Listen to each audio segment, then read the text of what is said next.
Hi, this is Richard Edelman, and you're listening to The Trust Makers.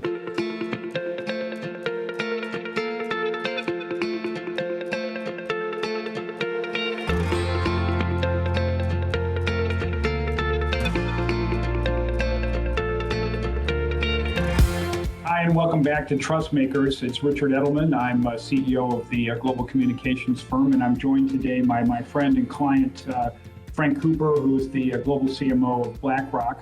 Before this, he was at BuzzFeed and at PepsiCo. So Frank, let's get right to it. Edelman has just put out the 2022 Trust Barometer, our 22nd version. And the big finding is that business is the most trusted institution, and that there's big expectation of business to step into issues historically taken by governments, such as climate, race and diversity, reskilling, wage levels. What do you see as the best way for business to play it in the next year? Richard, first of all, great to be with you, and always great to have these conversations with you. Look, first of all, congratulations on the 22nd year of the Edelman Trust Barometer. It's a gift, and as I look across those 22 years, you see a consistent theme.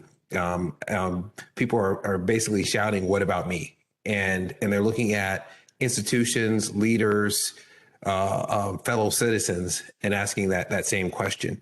And so I think for businesses, this has been building up literally for the past 20 plus years, where people are saying businesses need to reflect on why they actually exist. And in my view, business exists to improve life. It's a promise of capitalism, right? Mass prosperity. And so in many respects, this is a wake-up call for businesses to think about not only what they do, but why they do it. And so what we're seeing across the board, and BlackRock, I think, has played a role in this also. Businesses are now starting to articulate how they make a positive contribution to society. And I think that's a great thing overall. It's a great thing because it gets us past the quarterly earnings pressure, which is not going away. But it gets you into the realm of thinking about the long-term implications of business on society. So that, to me, is a given. And we can talk more about how that comes to life through kind of purpose-driven leadership and purpose-driven talent. But my concern is that there seems to be almost an excessive reliance on business. Business definitely should play a role. How they operate, how companies like BlackRock allocate capital, how companies use resources, the impact that they have on the communities in which they operate. But some of the issues that we're talking about, these large societal issues, cannot be solved completely by business. And so businesses have to step up and play their part, which is to look at how their operating model impacts communities in which they operate, how they impact employees, how they affect customers, and allow customers to do things like invest their values or purchase in consistent with their values. But business can't do it alone. It's not designed to do that. And so if there's anything that I see in this year's Trust Barometer that gives me pause, it's the fact that business is the most trusted, which is a great thing. But I sense an excessive reliance on business. I mean, I don't know if you've seen this before, but this shift, I think government now is number 3. It's business and NGOs 1 and 2, and then government number 3. We need government to step up and fill the void also. So Frank, I think that the big word I would look at is competence. And when you have a 53-point gap between business and government on competence, it explains everything about trust, because trust is reliant on action. And action requires institutions that are able to actually do something and not be somehow tied down like Gulliver by all the Lilliputians. And that's really what government is at the moment. And so I agree with you that there is an excessive reliance on business at the moment, but I see that the mission for business is stability. I don't think it's necessarily leadership, because business isn't elected, business isn't appointed, business is just doing its job. But I just want to ask you, so across all the stakeholder groups, so Nearly 2/3 of consumers are belief-driven buyers. 2/3 of employees say, I'm only going to work for a company whose values are equivalent to mine.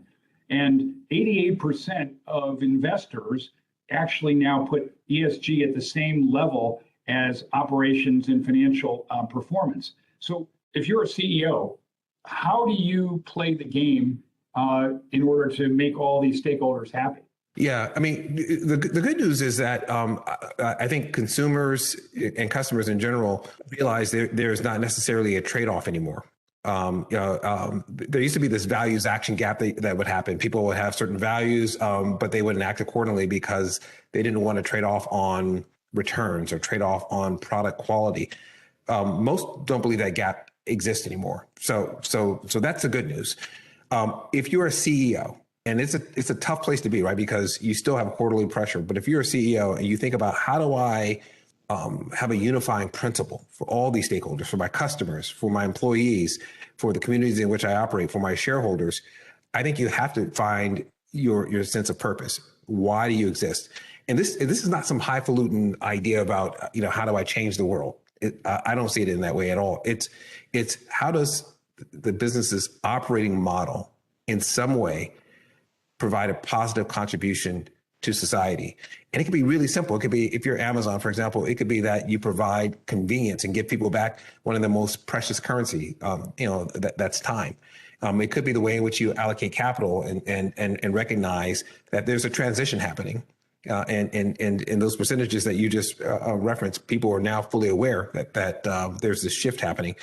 I think every business leader has to decide, how does my operating model provide some kind of positive contribution to society?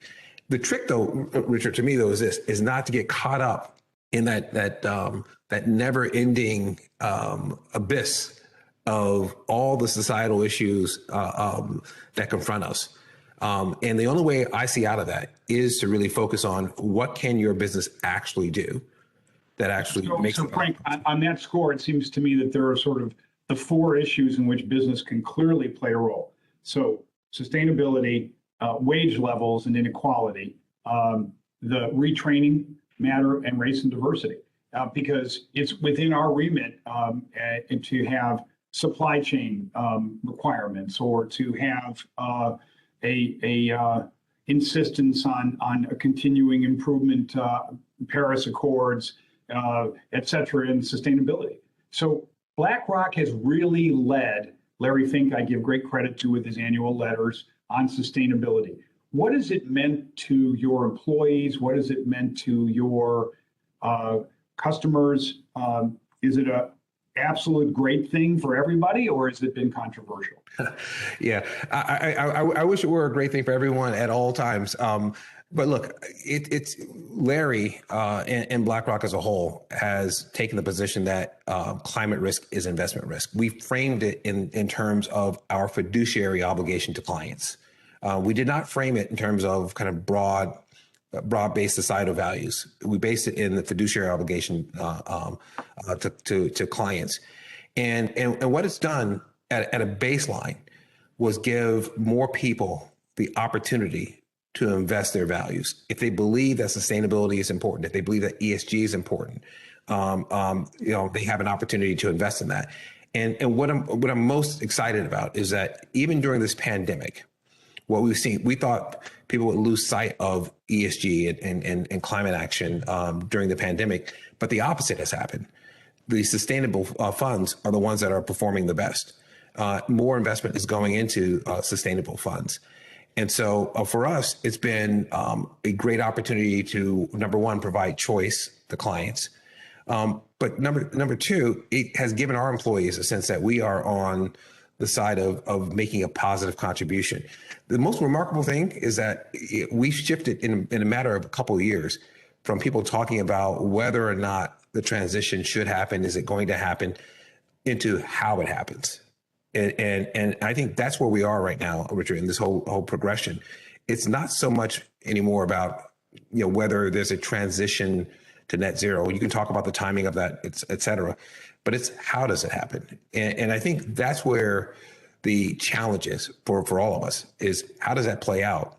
And for me personally, what I think about and spend a lot of time on is thinking about what a just transition looks like. How do you ensure that you include as many people as possible as we start to transition toward a greener economy?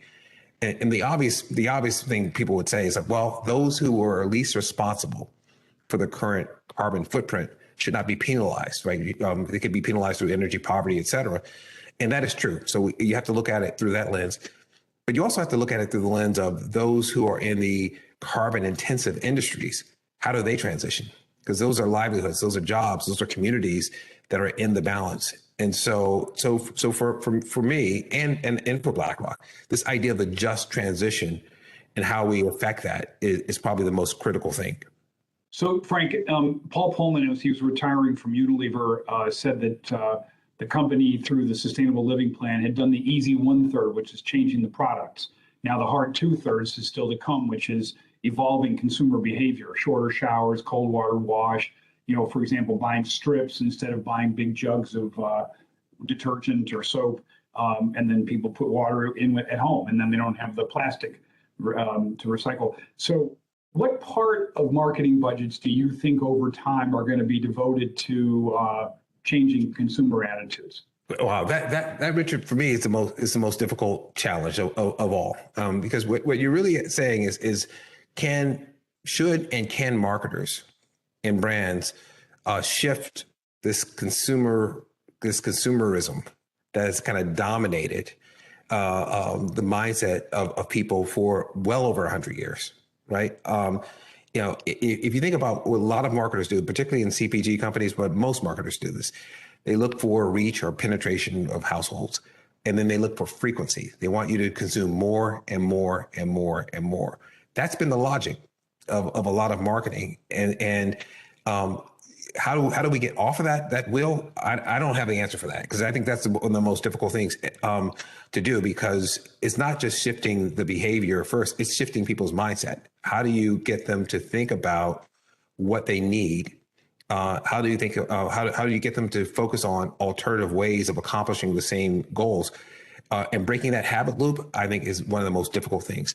Having said that, I think marketers have a incredible opportunity and a responsibility to address it. We're the ones putting out the messages that send people down the path of consuming. We're the ones who use the mediums and platforms that actually reinforce that. And those dollars kind of prop up this whole ecosystem of consumerism. But at the same time, even though I know that's the right thing, we have a business to run. Everyone has a business to run, and they're looking at growth, and the demand for growth is incessant.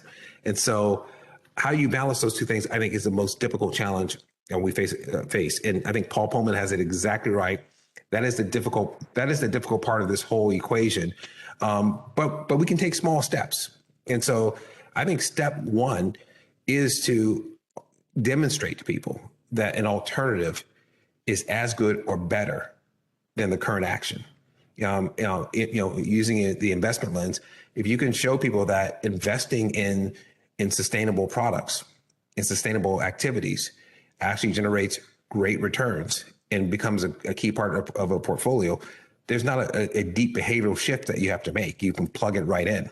It's really the habit loop that is going to be the more difficult thing. Shorter showers, recycling, and I recall at PepsiCo, we were looking at how can we get people to recycle more. It was a difficult task. Absolutely. Yeah. Absolutely. So, Frank, one of the striking findings of the 22 Trust Barometer is that the number one area to increase trust in every institution is information quality. And in fact, the driver of trust is information. You can see that a lower income person who's media literate, media attentive has a 10-point higher trust level, and a high income person who's media involved has a 14-point jump.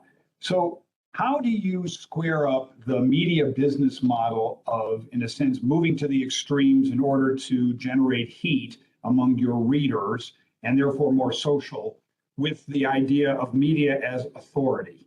and media as fact source. And what could be done in order to get better information to the people of the world? Well, look, I mean, if you look at the trust, as you have, the trust barometer over the years, people's trust in large black box institutions continues to decline. And so to me, the first thing to do is to be as clear, simple, and truthful as possible. And it's a very difficult thing, right? It sounds like a basic idea. However, it's difficult because our messages have historically, and you know this well as marketers, has been to excite people, to provoke them, to have stopping power. But I think we're in a moment right now where, and I think you're exactly right, where people are just looking for, give me the truth in very simple terms, no jargon. And I give you an example for us in financial services. Many people are asking about financial literacy or financial inclusion, and it's never worked. It's never worked. All the studies have shown that if you put out financial literacy in the traditional way, it moves behavior by 0.1%. That's it. However, there's clearly a hunger for it, and you can see it across. Many celebrities are now jumping into it. You look at Reddit and the subreddit threads on financial literacy. It's on fire. You look at TikTok and the influencers on TikTok, it's on fire. People are hungry for it. The opportunity that I think we have in business is to reframe how we deliver this information, strip all the jargon out, make it simple, have relatable role models that are presenting it, and make it safe to try, so that people have some opportunity to dip into it and experience it without having some severe penalty. So I think that's a very interesting path, because we see that influence is actually dispersed. It used to be top down, and now 2/3 of people in this study say our leaders are liars. They're literally telling us fibs in order to get us to do something. And they are therefore unable to follow the leader. And so their trust is actually in my employer, 75%, and in my CEO, and in scientists, and their co-workers. So what does that combination of people I rely on mean to you? So people close to me, my company, and scientists. Yeah. So for me, I'll say three things. Number one, I think trust has obviously become more distributed. We see that, but it's also become hyper local, and I think that's why the employer has become one of the most trusted institutions out there. It's hyper local. People trust those who are close to them, who have proximity to them, and that can be physical, like geographically, like your employer, or it can be digitally in your network. So that's number one. But the more foundational piece is that people trust others who they believe understand and care for them. So the empathy, who have the competency or capability to do it, to do something about it, and then who are authentic. And so I think as more businesses, including BlackRock, we try to follow those three things. Be really consistent about who we are, what we stand for, the authenticity piece, but really understand the people that we're serving and what their needs are, and then deliver. You said something to me, Richard, probably 6 or 9 months ago. You said, Frank, if there's one thing that I would advise businesses to do, more than anything else, is to act first, to demonstrate first, and then talk about it. And I think that's where we are. If you are demonstrating first, people can see that you do care about them. They can see that you have the competency, and over time, they can see that you are authentic, that you have a consistent way of delivering against it. That's the only way out of it, because I don't think, rightly so, I think many people don't trust the words anymore. They've been used in ways that they feel did not benefit them. And so now, for me, it's more about actions. The last piece of it is that, so if you look at who people trust, and they're not trusting large black box institutions, they're not trusting people who are distant from them, they trust people within their network. What we're trying to do is to communicate to those who are in their network and have them carry the message for us. And so we can't convince everyone, but if we can convince those opinion formers and if we can, and not the leaders, opinion formers, if we can convince those who are what I would call action leaders, those who are out there doing things, and give them enough information, real information, solid information that they can check, and let them carry some of those messages for us, that to me is the way to start to reestablish trust. My going on the mountaintop with a bullhorn and turning up to 10 won't change it. But if those individuals say, I believe that what this company is doing is on the right track, or here's an element of what they're doing that's benefiting you, that to me is what resonates now. So Frank, I was actually on with the CEO this morning who was saying, you know, my PR team gets me nice stories in Business Week and all that, but I'm failing to really communicate to the broad public because it's not classic media anymore. You know, he actually told me a story about Kim Kardashian going on Saturday Night Live, which has 10 million people who watch the show. And she said something like, well, it's nice to come here with a small audience, but small audience, you know, in the live theater, but also small audience of 10 million, because her social is probably hundreds of millions. And yes. So I think your point about the change in influence is absolutely correct. And I also think there's sort of a new thesis for media companies, which is, yes, content, but also community and therefore e-commerce. And so yes. that chain of the 3 C's is a fascinating evolution of dispersion of authority. 100%. And Richard, you know, one of the things that I've been thinking about and trying to build, we've been building this publishing engine, right? So that we can actually produce content ourselves and with partners. And many people, when they first saw it, said, oh, this is a more efficient distribution model. The way I see it is exactly what you just said, is that, yes, I think it's a more effective distribution model, but more important, it's an opportunity to start building community, because you have to have that sense of proximity, and community is that. And you can do it digitally.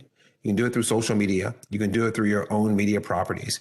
You can do it through events. But creating that proximity, I think, is key. And that's how I see the content or publishing engine. It's to build community ultimately. So Frank, a question that many of the listeners must be pondering is, how do you deal with the stark partisan divide in the U.S. and in other parts of the world? And there's also a geopolitical aspect to this between the U.S. and China. And there are some like Ray Dalio who say things that are sort of innocent, pro-China, and then he gets blasted by the anti-China people. So, and I remember your former boss, Indra Nooyi, had the gay pride flag flying in Plano at Frito-Lay, and then was blasted by people in Texas, like, how dare you? And, you know, so here you are, a deeply divided country. You're not going to satisfy everybody. In fact, trust among Republicans in business plummeted this year in the Trust Barometer. We saw that, in fact, trust among Republicans is lower than for Democrats in business, a shocker. So what is to be done, sir? Well, Richard, I'm going to turn that back to you and ask you what is to be done, because we don't have the answer to that, but there's some steps that we can take, that we're trying to take, that actually can, we think, alleviate the problem, right? So look, this polarization is not just in the U.S. It's across many parts of the world, and the culture wars have moved from the classroom to the boardroom. We see it. The path that we're trying to take, and the path I think is the, at least during this period of time, is the most effective and maybe the safest to take, is to not root it, whatever position you're taking, whatever stance you have, to try not to root it in social values, root it in the business.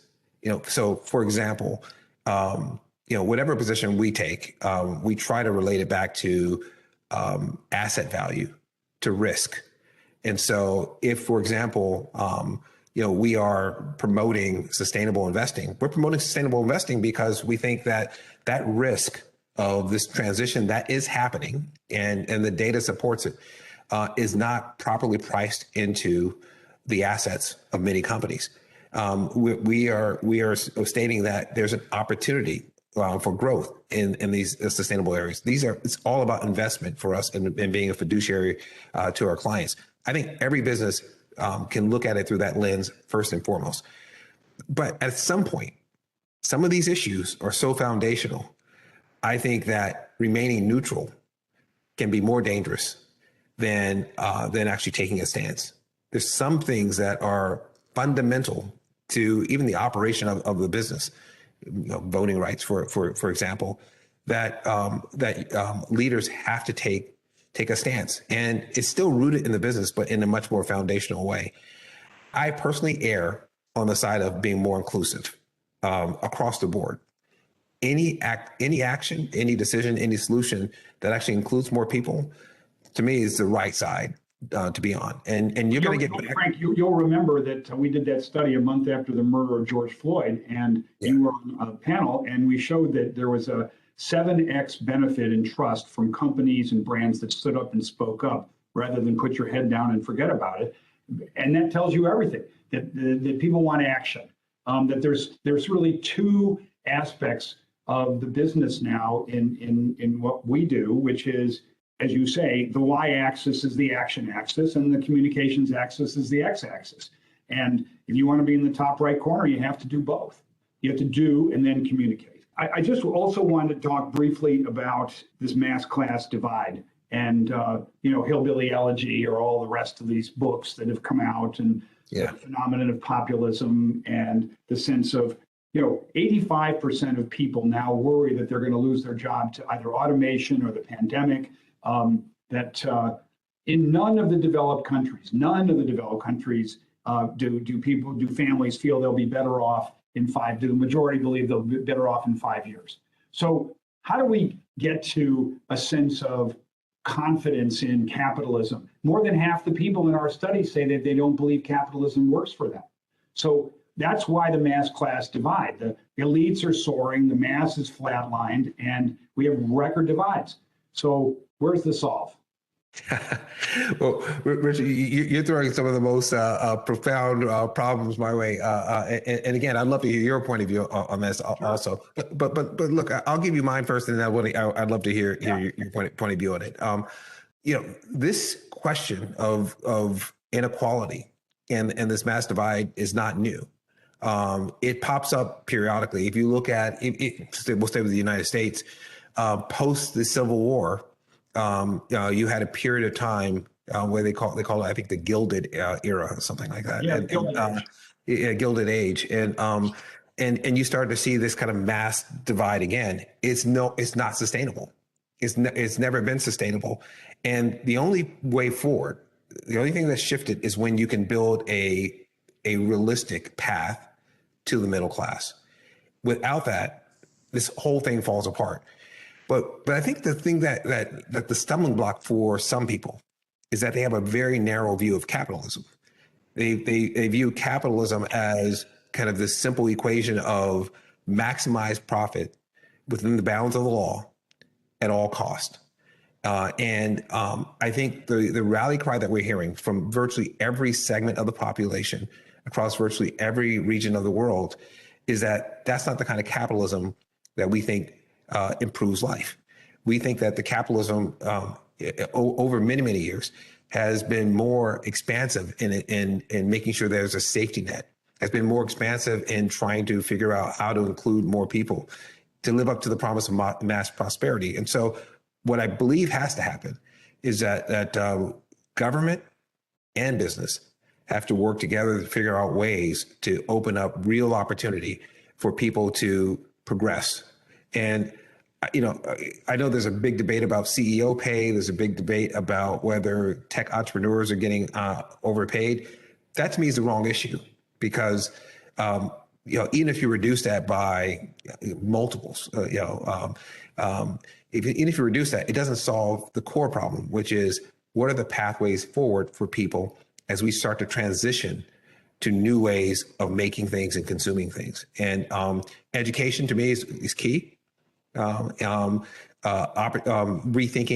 retirement schemes is key. As we move from pension funds to DC to 401k plans, as most people will know it as, and training is absolutely key.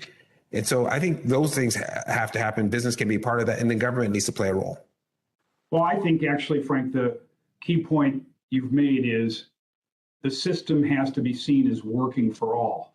And the issues in front of us, whether the fourth industrial revolution, which is going to make a lot of people's jobs redundant because of automation, or fear of losing jobs because of the pandemic, we have to quell people's fears. They have to see the institutions as operating fairly. But I want to just have a final question. The statistic that most shocked me in the 22 Trust Barometer is 60% of people come into any situation now with distrust. Distrust is the default. And 2/3 say that our societies don't allow constructive debate anymore. How can we get back to a place where you and I can have a active, animated conversation and not go to blows and go to our respective corners and then go to our media bubbles and then go blog about it or tweet about it and say Frank's a jerk or Richard's a tool. I mean, this hysteria, it seems to me, is really causing us to go into our shells. Yeah, I mean, again, really, really tough question. Number one, I think we have to get out of this mode of shame and blame. I've never seen anyone shift their position based on shame and blame. Where the ingoing, where the reaction to whatever position someone has is to shame them. And so I think that's the first part of it. But the more foundational piece is this, and again, I don't know how to reestablish this, but I know this is absolutely necessary for us to move forward. We have to reestablish a sense of reciprocal obligation, that we are in it together, and that there's more space if we work together. What's remarkable to me is if you look at even the political divide today, you have the extremes on the right of the political spectrum and the extreme on the left of the political spectrum, but the majority of people are in that middle. They're center right and center left, and they're getting pulled to those extremes. My hope is that the center right and center left recognize each other. They're not very far apart in many cases. They have very similar aspirations.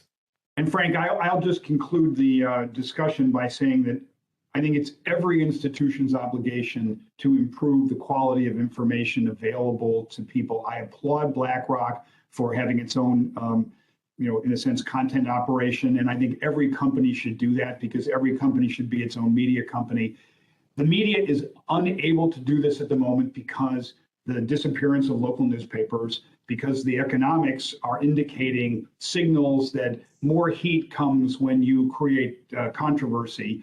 Media's got to get back to authority, but government, NGOs, they all have a role to play along with business in improving information flow. And when my employer newsletter is the most credible information source, it tells you a lot about society. So Frank, you're not only my good buddy, but you're a great person to have discussions with, whether it's over dinner or on a podcast. And thank you so much for spending the time. It's a very important topic of restoring trust in our society. Richard, as always, thanks. I love our conversations. Let's continue it over a glass of wine. Got it, man. Thank you very much. See you on the next episode. Thank you for tuning into the Trust Makers, an Edelman podcast in partnership with Advertising Week, where we speak with leaders and other trust builders across institutions. See you next time.